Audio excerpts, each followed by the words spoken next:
Coming soon from Troma, it's hashtag Shakespeare's Shitstorm, a modern retelling of Shakespeare's The Tempest that only Troma could provide, filled to the brim with sex, drugs, and SJWs. After having the privilege of watching a screener myself and having it scar me for life, I sat down with Lloyd Kaufman to discuss it. So please enjoy the interview. And I think it's because it was a TRS connection and it wants a TS connection. I can only give you a BS connection. I'm used to that. Anyway, Derek Shado. Decker Shado. People who've been inside my domicile, my crib. That's a picture of me, behind me, a photo of Uncle Lloyd as a young girl. How we wore our hair in those days. Hey, you got some girl hair there too. Oh yeah, I spend way too much money taking care of it.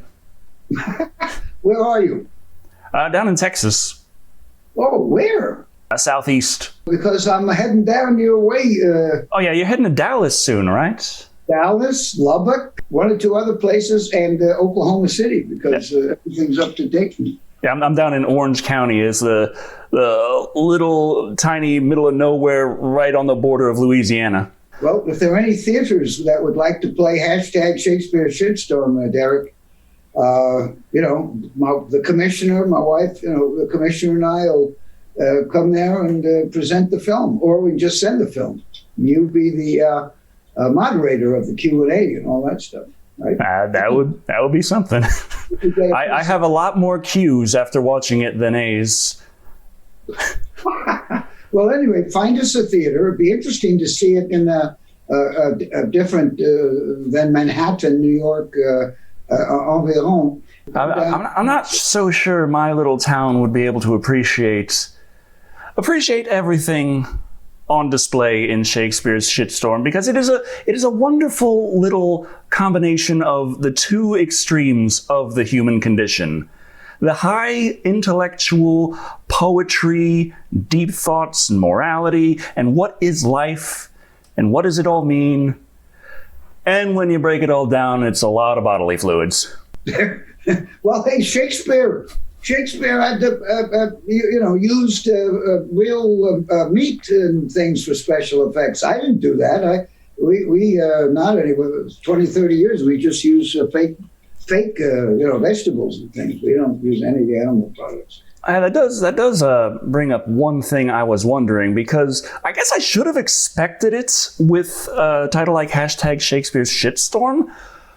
There was quite a lot of stage feces in this production. Well, we had to train whales. We shot for 2 weeks in Albania. We're the first American production to film in Albania. Is there any record of exactly how many gallons of whale feces were used in the movie? Can you get in the Guinness Book of World Records on that? I would guess so. But the hard thing was finding the whale laxative to feed to.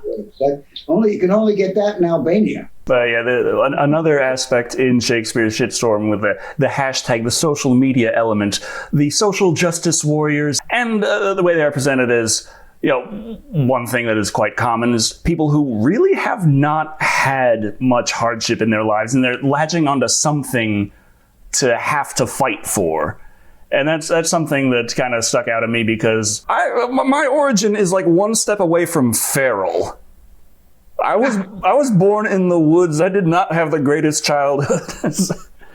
is one of those things, and when I encounter that kind of stuff where people are just getting so upset over so trivial things that don't hurt anybody.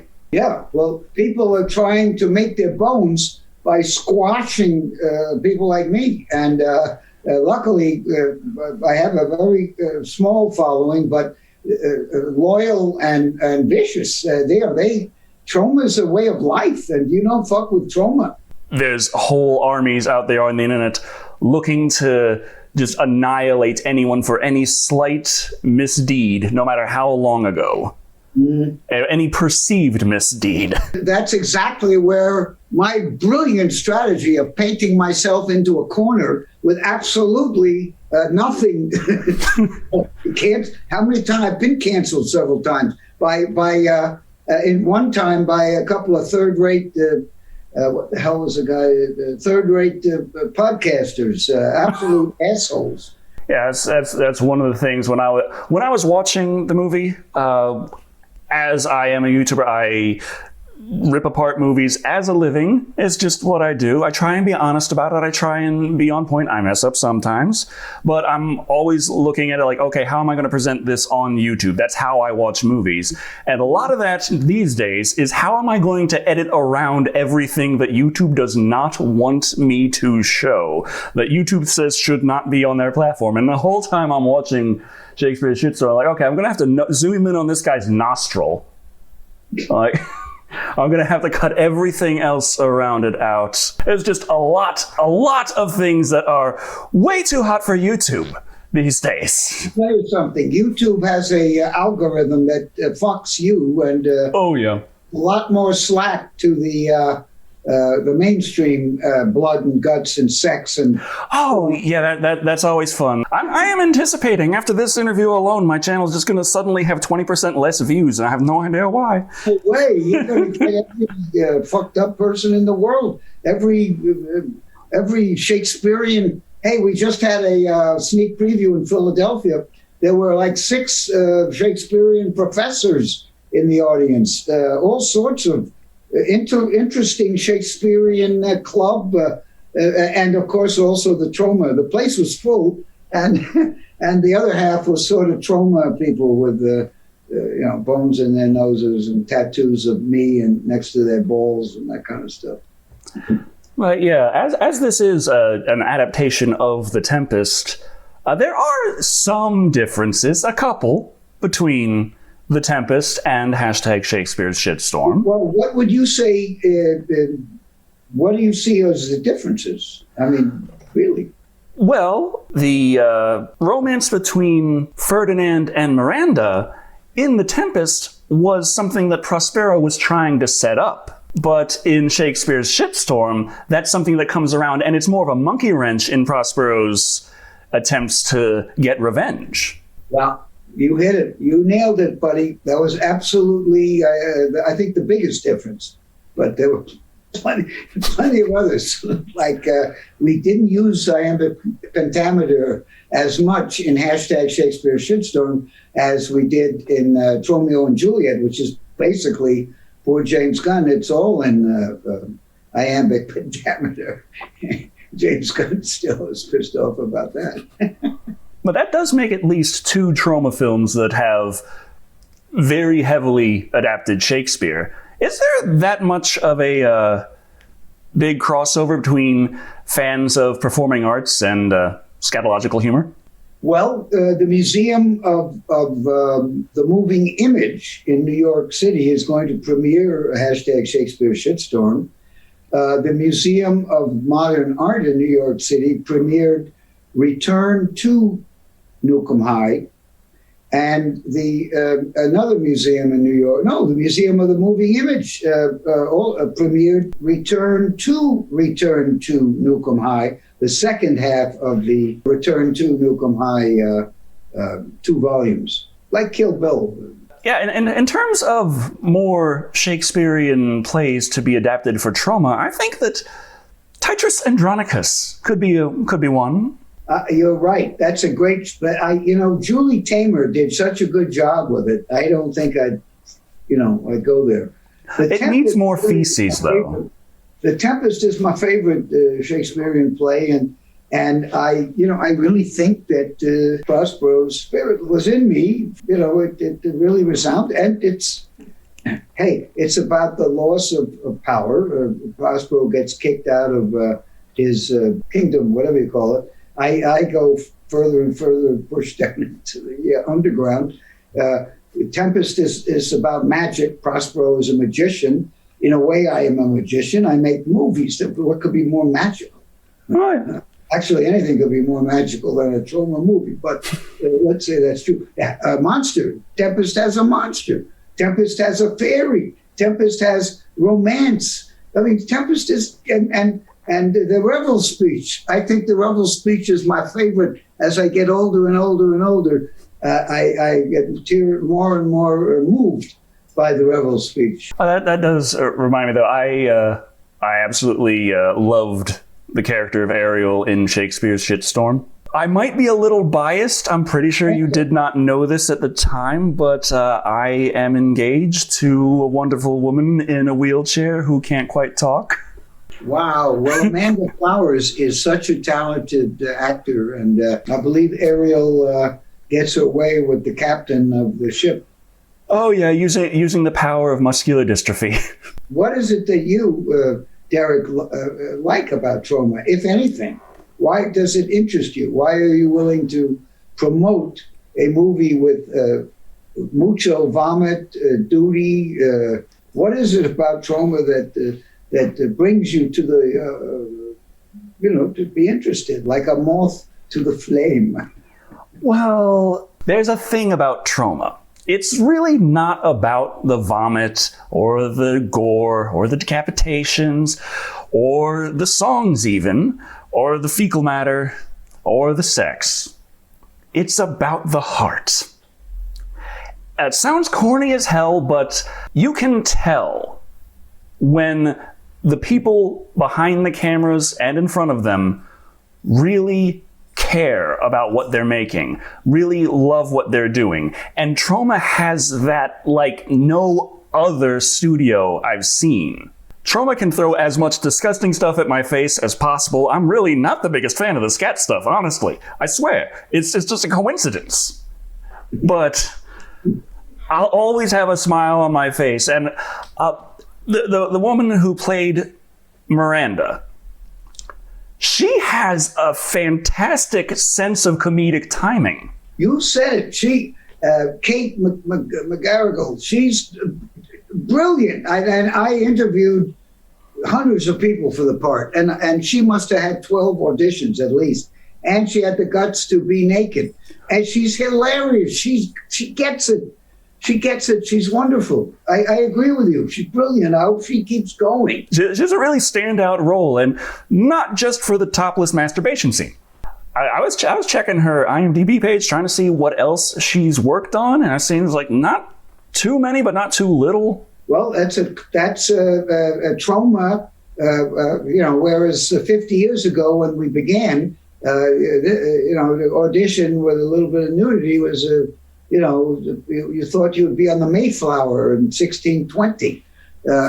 And now, 50 years later, Troma's kind of, like under Orson Welles of the underground. People are willing to trust us to make some art. And Terra Firma, my most personal film other than #Shakespeare Shitstorm, is all about that. Terra Firma is all about that. I'm going to have to watch that one too. Will it be something I'll be able to show YouTube? I tell you what you do. You show Power of the Dog. Put Power of the Dog up and then talk about vomit and feces. That movie is vomit and feces. Cyrano is a very good movie, by the way, but they didn't sell it right. They didn't tell the public it's a musical, not a Dr. Seussical, but a musical. So the people who like musicals didn't know that. And the people who went to see Cyrano because they're fans of Rostand, etc., who don't like musicals, took a hike. Karen Black, I asked her, she said, don't lie to the audience. If you made a movie that is all about the evils of Twitter hate and the evils of Big Pharma, and it has singing and dancing, tell the truth. Anyway, Derek, you are getting Uncle Lloydie up close and personal in his own isolated COVID underground retreat. I'm at the part of Texas where we pretend it doesn't exist. I had a thing in my head and it was gone. Raised in the woods. What does that mean? You mentioned earlier that you grew up in the woods. What are you talking about? Oh, I was born up in Vermont in the woods. We were absolutely dirt poor. My father was abusive. It was not a good time. Eventually, my mother got us down to Pennsylvania, where we lived with her parents. They didn't like us, so it wasn't really that good of a time either. I went from not bathing to being taken to the backyard into a tub and hosed down.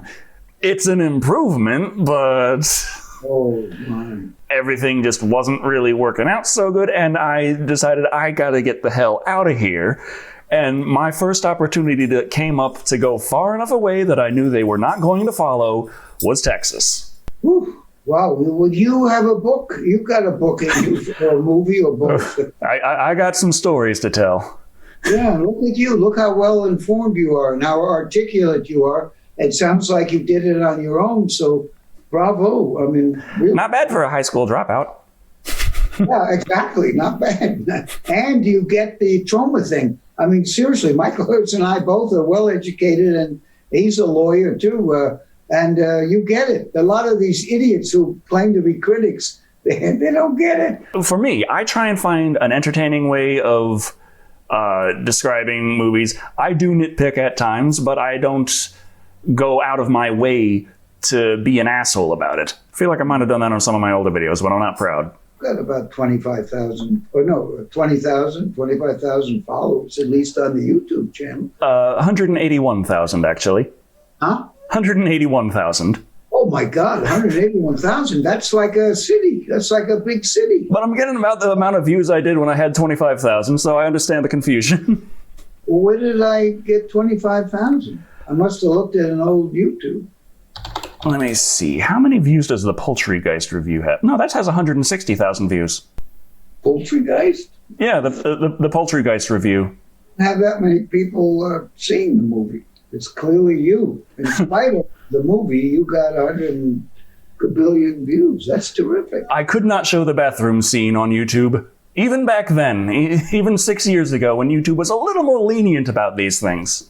Also, there is this terrible on-campus thing where people who disagree with whatever the popular opinion is on campus, they're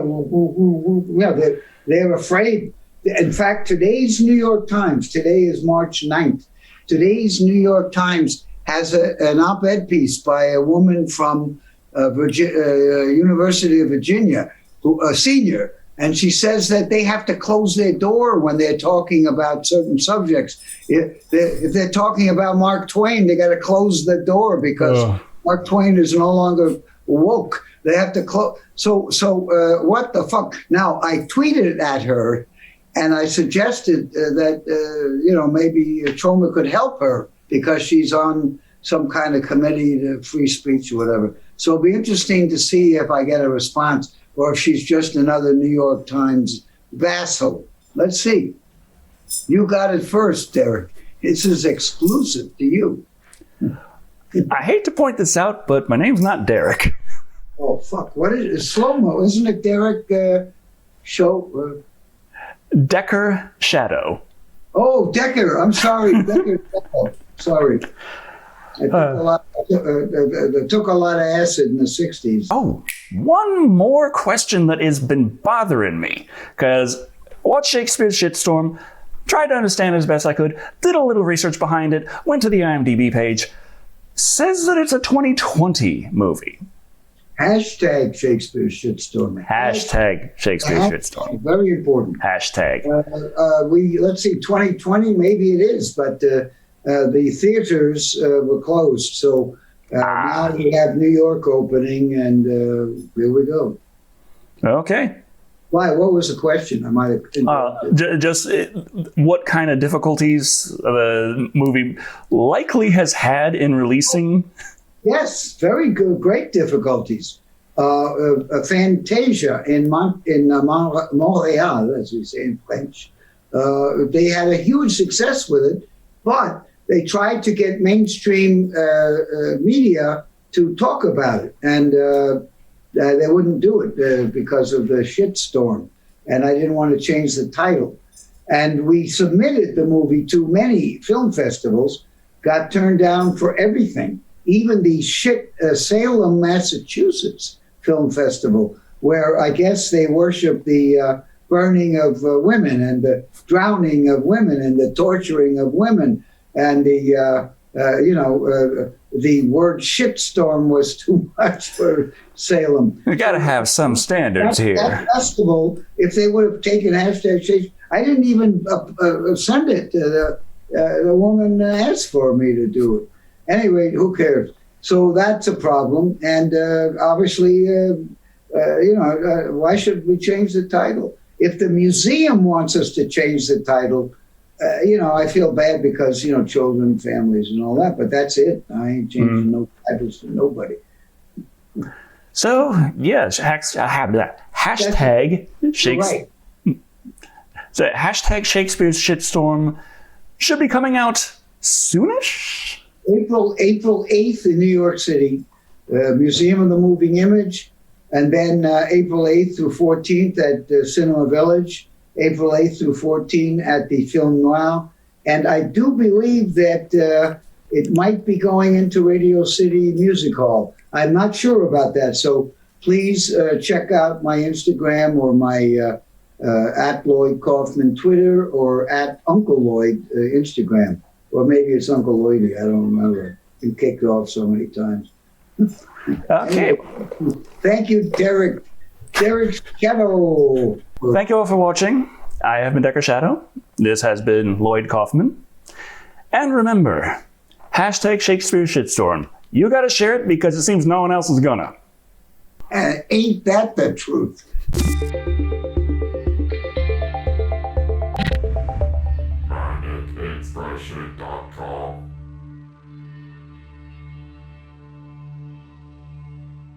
After I saw Kill Bill. Then I wanted to kill myself. Lou, this is why we're editing. We're recording so we can edit later. Why are you going to edit? I haven't said fuck, have I?